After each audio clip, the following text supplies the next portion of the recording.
അനർഘ നിമിഷം. ഈ നിമിഷത്തെ അഭിസംബോധന ചെയ്ത് എന്ത് പറയണം എന്ന് എനിക്കൊരു കൃത്യമായ ഒരു രൂപമില്ല. എന്നാലും ഞാൻ എഴുതി വെച്ച കുറച്ച് കാര്യങ്ങൾ പറയാം.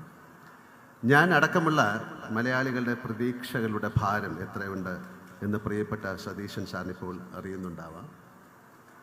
അത്രമാത്രം പ്രതീക്ഷകളോടെയാണ് കേരളം അദ്ദേഹത്തെ മുഖ്യമന്ത്രിയായി അവരോധിച്ചത്.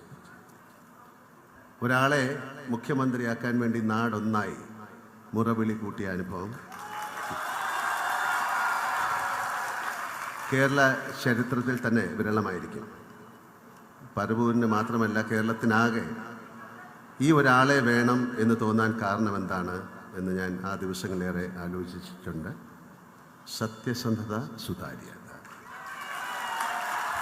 ബഹുമാനപ്പെട്ട സതീശൻ സാറിന് ഇവ രണ്ടും പ്രകടമാണ്. ജീവിതത്തിൽ അങ്ങോളം മറ്റെന്തൊക്കെ കൈമോശം വന്നാലും ഇവ രണ്ടും കാത്തു സൂക്ഷിക്കാൻ അദ്ദേഹത്തിന് സാധിക്കട്ടെ എന്ന് ഞാൻ പ്രാർത്ഥിക്കുന്നു, ആശംസിക്കുന്നു. ഭൂമിയിലെ തന്നെ ഏറ്റവും മനോഹരമായ ഒരു ദേശത്തിൻ്റെ ഭാഗ്യവനായ മുഖ്യമന്ത്രിയാണിപ്പോൾ Shri V D Satheesan sir. മഴയും പുഴകളും മലയും കാടും കടലും ഒരുപോലെ അനുഗ്രഹിച്ച ഒരിടം. കൃഷിയും വാണിജ്യവും കലയും സംസ്കാരവും പരസ്പരം ലയിച്ച നാട്. തൊഴിലിൻ്റെ ഭാഗമായി കേരളത്തിൽ അങ്ങോളം ഇങ്ങോളം യാത്ര ചെയ്യുന്ന ഒരാളാണ് ഞാൻ. അപ്പോഴെല്ലാം ഈ നാടിനെയും അതിൻ്റെ അമൂല്യമായ സമ്പത്തിനെയും വേണ്ട രീതിയിൽ ഉപയോഗിക്കാൻ നമുക്ക് സാധിച്ചിട്ടുണ്ടോ എന്ന് ഞാൻ സംശയിച്ചിട്ടുണ്ട്. അതിൻ്റെ സാധ്യതകളെ ഫലപ്രദമായ വിധത്തിൽ വിനിയോഗിക്കാൻ നമുക്ക് സാധിച്ചിട്ടില്ല എന്നാണ് എൻ്റെ അഭിപ്രായം.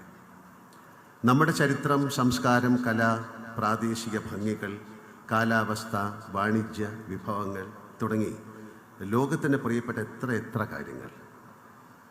കുരുമുളക് കൊണ്ടുപോയ വൈദേശിക ശക്തികളോട് ഞങ്ങളുടെ തിരുവാതിര ഞാറ്റുവേല നിങ്ങൾക്ക് കൊണ്ടുപോകാൻ സാധിക്കില്ലല്ലോ എന്ന് പറഞ്ഞ് രാജാവിന് ഓർമ്മ വരുന്നു. അത്രമേൽ അനുഗ്രഹീതരാണ് നമ്മൾ. കാഴ്ചപ്പാടുള്ള ഒരു ഭരണാധികാരിക്ക് മുന്നിൽ ഒരേ സമയം വെല്ലുവിളിയും സാധ്യതകളുമാണ് ഇവ.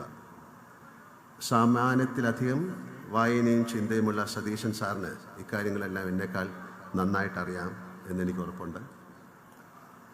നെഹ്റുവിയൻ സോഷ്യലിസ്റ്റായ Shri V D Satheesan sir നെഹ്റുവിനെ പോലെ വലിയൊരു ഡ്രീമറാവാതെ തരമില്ല.